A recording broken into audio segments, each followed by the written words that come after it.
Hello and welcome to GK injection. तो दोस्तों, जैसा कि आप सभी को पता है कि आरजीपीवी ऑनलाइन एग्ज़ाम आप लोगों के यहाँ पर लेने वाली है और ये ओपन बुक सिस्टम के माध्यम से आपकी परीक्षा जो है वो कराई जाएगी दोस्तों। और आप लोगों के लिए यानी स्पेशली आरजीपीवी वाले जो हैं दोस्तों, उनके लिए एमसीक्यूज़ में एग्ज़ाम होने वाला है और बाकी जो नॉन टेक विद्यार्थी हैं उनके लिए राइटिंग में पेपर होने वाला है। तो आप लोगों के लिए मुश्किलें जो है दोस्तों वो बढ़ गई हैं, क्योंकि एमसीक्यूज़ के फॉर्म में आप लोगों को पेपर देने का बिल्कुल भी एक्सपीरियंस नहीं है। अभी तक सेमेस्टर एग्जाम आपने लिख के ही पास किए हैं। ओके, तो यहाँ पर मैं आपके लिए मैकेनिकल इंजीनियरिंग का एक very important subject advance machine design, उसके इंपॉर्टेंट एमसीक्यूज़ लेके आया हूँ, जो कि बहुत ही इंपॉर्टेंट आपके लिए साबित हो सकते हैं। 24 अगस्त को आपका एडवांस मशीन डिज़ाइन का पेपर है। तो इस वीडियो को ध्यान से देखिएगा, अंत तक बने रहिएगा। इस वीडियो में आपको बहुत कुछ जानने के लिए मिलेगा। बहुत ही इंपॉर्टेंट क्वेश्चन जो है वो मैं आपके लिए लेके आया हूँ, बहुत ही छांट छांट कर क्वेश्चन लेके आया हूँ दोस्तों। तो अगर आपने हमारा चैनल सब्सक्राइब नहीं किया है तो चैनल को अभी सब्सक्राइब कर लें और वीडियो को लाइक कर दीजिएगा। चलिए देखिए क्या कह रहा है। For designing ductile material which of the following theories is used. यानी कि डक्टाइल मटेरियल और ब्रिटल मटेरियल आप जानते होंगे। तो दोस्तों, डक्टाइल मटेरियल के लिए कौन सी थ्योरी यूज की जाती है, क्योंकि थ्योरीज ऑफ फेलियर आपका एक टॉपिक है एडवांस मशीन डिजाइन में, तो यहीं से पूछ रहा है सवाल कि डक्टाइल मटेरियल के लिए इनमें से कौन सी थ्योरी यूज की जाती है। क्या मैक्सिमम शेयर स्ट्रेस थ्योरी की जाती है यूज़, या shear strain energy theory use की जाती है, या दोनों यूज़ की जा सकती है, या नन ऑफ द अबव, यानी कि दोनों ही थ्योरी यूज़ नहीं की जा सकती है। तो आपका राइट आंसर जो होगा दोस्तों वो होगा बोथ ए एंड बी, यानी कि मैक्सिमम शेयर स्ट्रेस थ्योरी और शेयर स्ट्रेन एनर्जी थ्योरी भी यहाँ पर यूज़ की जा सकती है डक्टाइल मटेरियल्स के लिए। ओके, याद रखिएगा। चलिए फिर देखते हैं हम अपना नेक्स्ट क्वेश्चन है आपका। According to maximum strain energy theory, failure of material due to complex stresses occur when total stored energy per unit volume at a point. Okay, तो यहाँ पर क्या कहना चाह रहे हैं दोस्तों कि मैक्सिमम स्ट्रेन एनर्जी थ्योरी के अनुसार मटेरियल का जो फेलियर है वो कब होता है, क्यों होता है, कॉम्प्लेक्स स्ट्रेसेस के कारण होता है, जब total stored energy per unit volume at a point क्या हो जाए, इनमें से रीच कर जाए वैल्यू ऑफ यील्ड पॉइंट, यानी कि यील्ड पॉइंट तक पहुंच जाए, या reaches the value of strain energy stored per unit volume at yield point, यानी yield point पर यूनिट वॉल्यूम में जो स्ट्रेन एनर्जी स्टोर्ड है वहां तक पहुंच जाए, या reaches the value of strain energy stored per unit volume at elastic limit, यानी इलास्टिक लिमिट में जो तो स्ट्रेन एनर्जी स्टोर्ड है पर यूनिट वॉल्यूम में वहां तक पहुंच जाए, या exceed total strain energy theory caused by uniaxial stress at elastic point, यानी कि यूनी एक्सियल स्ट्रेस के कारण स्ट्रेन एनर्जी जो टोटल स्ट्रेन एनर्जी है वहां तक पहुंच जाए। तो दोस्तों, इसका राइट आंसर जो होगा आपका वो होगा ऑप्शन सी, यानी कि यहाँ पर reaches the value of strain energy stored per unit volume at elastic limit। Okay, तो इलास्टिक लिमिट पे जो टोटल स्ट्रेन एनर्जी जो स्टोर्ड होगी वहां तक ये लिमिट अगर पहुंच जाती है तब according to maximum strain energy theory failure of material जो है दोस्तों वो होता है। ओके, आई होप कि आपको समझ में आया होगा। थ्योरीज ऑफ फेलियर बहुत इंपॉर्टेंट सब्जेक्ट है दोस्तों, तो ये ध्यान से पढ़िएगा उसको। चलिए फिर देखते हैं नेक्स्ट क्वेश्चन आपका। नेक्स्ट क्वेश्चन है, in maximum principal strain theory, maximum principal strain for no failure condition. तो अगर हम बात करें मैक्सिमम प्रिंसिपल स्ट्रेन थ्योरी, तो मैक्सिमम प्रिंसिपल स्ट्रेन जो है वो क्या हो जाता है इस थ्योरी में, स्ट्रेन दोस्तों बराबर हो जाता है स्ट्रेन एट यील्ड पॉइंट पे।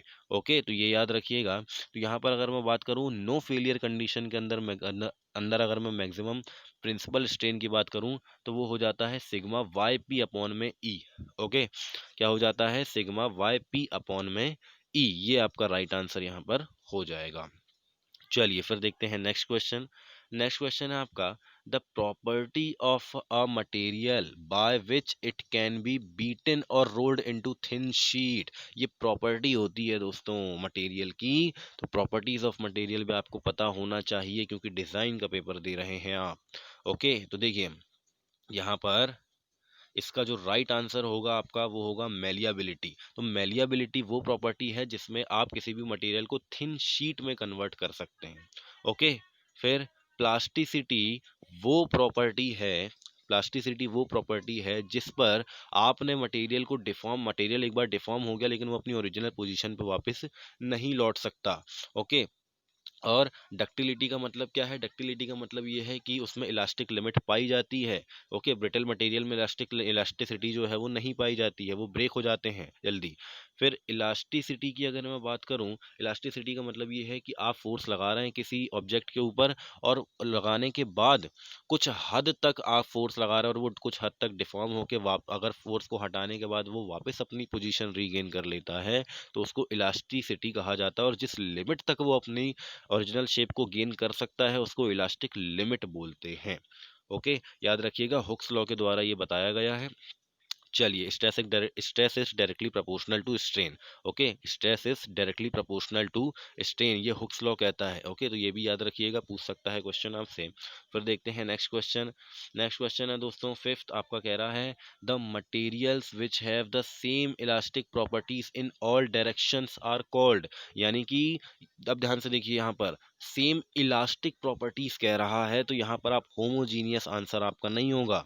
ओके, होमोजीनियस आपका आंसर नहीं होगा। होमोजीनियस कब होता है? जब material through out the section same properties show करता है, नॉट ओनली इलास्टिक प्रॉपर्टी, याद रखिएगा। तो अगर पूरी सेम प्रॉपर्टी अगर वो दिखा रहा है तब तो वो होमोजीनियस है, लेकिन अगर केवल सेम इलास्टिक प्रॉपर्टी दिखा रहा है तो वो आइसोट्रॉपिक मटेरियल होता है, इस बात को याद रखिएगा। ओके, चलिए फिर देखते हैं नेक्स्ट क्वेश्चन आपका। नेक्स्ट क्वेश्चन है दोस्तों, bonding element in a strain gauge must have. तो आपने बॉन्डेड स्ट्रेन गेज पढ़े होंगे, तो बॉन्डेड स्ट्रेन गेज में जो बॉन्डिंग एलिमेंट है वो क्या होना चाहिए? उसको जीरो इंसुलेशन रेजिस्टेंस होना चाहिए, उसका लो इंसुलेशन रेजिस्टेंस होना चाहिए, या हाई इंसुलेशन रेजिस्टेंस होना चाहिए, या इनफाइनाइट इंसुलेशन रेजिस्टेंस होना चाहिए।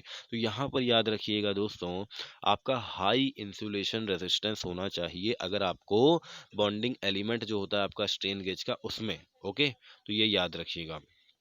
फिर देखते हैं नेक्स्ट क्वेश्चन। तो बॉन्डेड स्ट्रेन गेज और अनबॉन्डेड ये भी इंपॉर्टेंट है, स्ट्रेन गेज वाली जो आपकी फिफ्थ यूनिट है उसमें। फिर देखते हैं नेक्स्ट क्वेश्चन।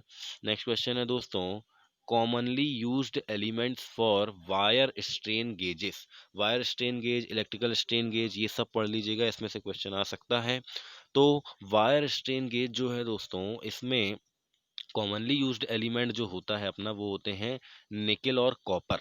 ओके, तो निकेल और कॉपर जो है ये कॉमनली यूज्ड एलिमेंट है वायर स्ट्रेन गेजेज में। इंफॉर्मेटिव क्वेश्चन है, आप याद कर लीजिएगा। फिर देखते हैं नेक्स्ट क्वेश्चन। क्वेश्चन एर्थ क्या बोल रहा है? क्वेश्चन एर्थ बोल रहा है gauge factor is given by which of the following relation. तो गेज फैक्टर इनमें से किसके द्वारा दिया जाता है? तो दोस्तों गेज फैक्टर कितना होना चाहिए ये आपको पता होना चाहिए। तो गेज फैक्टर क्या होता है ये देख लीजिए अब आप। तो दोस्तों गेज फैक्टर डिफाइन किया जाता है रेशियो के द्वारा, और किसके किसके रेशियो के द्वारा किया जाता है? तो ratio of per unit charge in change in resistance to per unit change in length. अब मैंने क्या बोला भैया, गेज फैक्टर का मतलब क्या है? गेज फैक्टर यानी कि रेजिस्टेंस में चेंज आएगा तो वो ये आएगा। ओके, इसका रेशियो होना चाहिए इसके लेंथ में चेंज आने के, जैसे पॉइजन रेशियो नहीं निकालते आप वैसे ही निकालते हैं इसको भी। तो ये गेज फैक्टर है। ओके, तो ये gauge factor del R upon में आर और डेल एल अपॉन में एल ये होता है। तो इसको याद रखिएगा, अगर मैं इसको ऊपर लेके जाऊं तो ये कितना हो जाएगा, del R into L upon में R into del L. Okay, यहाँ कुछ मिस्टेक होगी तो ये आपको इसको ठीक कर लीजिएगा यहाँ पर। ओके, तो ये जो है आपका राइट आंसर हो जाएगा। यहाँ डेल आर अपॉन में डेल आर इंटू एल यहाँ पर लिखना है, ये वाला आपका राइट आंसर यहाँ पर हो जाएगा। फिर देखते हैं नेक्स्ट क्वेश्चन। तो नेक्स्ट क्वेश्चन है आपका ninth, share centre in case of channel section beam will lie. तो शेयर सेंटर जो होगा वो कहाँ पर लाई करेगा? चैनल सेक्शन बीम में। अब चैनल सेक्शन बीम में जो है वो लाई करेगा दोस्तों आउटसाइड द क्रॉस सेक्शन, और अगर मैं आई सेक्शन बीम की बात करूं तो वहां पर वो कहाँ पाया जाएगा? वो with in the cross section, यानी कि क्रॉस सेक्शन के अंदर ही पाया जाएगा। ओके। और चैनल सेक्शन बीम में ये पाया जाएगा, चैनल मतलब है कि चैनल वाली बीम, ये ऐसी करके, ठीक है।